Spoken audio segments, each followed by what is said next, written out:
sheekh su'aashan waxay ku saabsan tahay baraha bulshada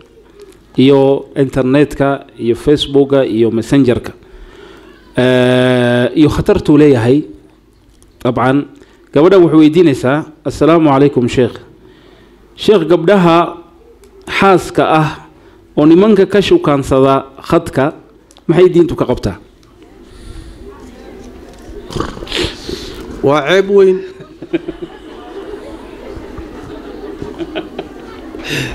waa ceeb aad u weyn adoo nin leh oo guri leh oo reer leh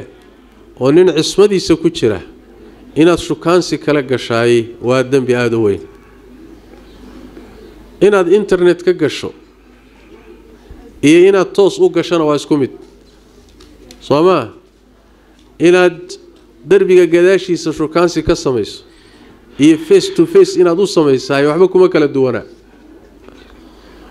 u fiirsada xataa wax kale iska dhaaf haweeneyda la furay ilaa ciddadeeda ay dhammaysato ma shukaansan karto haweeney reer lahoo guri la iska badaa arrintaasi marka faaxisho waaye waa arrin fool xun dembi aada u fool xun waaye inta badanna waxaa ka dhasha inay guryuhu burburaan dhowr siba way u burburayaan haweeneydan horta guriga leh ee shukaansiga ku jirtaay cuquubaa horta ku imaanoo yacni wax weeyaan ilaahay tabaaraka wa tacaala ma mooga waa masalada labaadee waxaa ka muuqata kalsooni la-aan ayna gurigeedii iyo reerkeeda ku kalsoonayn waa masalada saddexaade waxay u badan tahay ragga waxaa ku jira qaar waraabo ah rag yey-a baa ku jira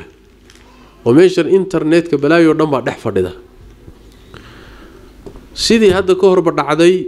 qisooyin fara badan bay leedahay iyo dhacdooyin fara badan oo noocaasa mid beenaalo ah oo haamaan ah oo kaba calaf ah ayaa wuxuu isaga dhigahayaa balaayo guri bay leedahay way degan tahay balaayay gashay badweyn bay gashay afkaa loo macaanayn ninkeedii baa loo khadhaadhayn waxaan jirin baa la tusi maalinta dambe waxaa dhici karaysa in ay god ku dhacdo dumar fara badanna way ku dhacday dumar fara badan oo qisooyinkooda haddaan idiinka sheekay aada la yaabaysaan ayaa guryahoodii ku burbureen oo aakharo ku seegay oo adduunkoodii ku burburay oo ceebo badan la kulmay sidaas daraaddeed cuquubadeedu way soo degdegtaa waxaan idin dhihi lahaa haddii aadan gurigaaga iyo ninkaaga ku kalsoonayn ilaahay jid buu kuu furee intaad iska furto guur raadso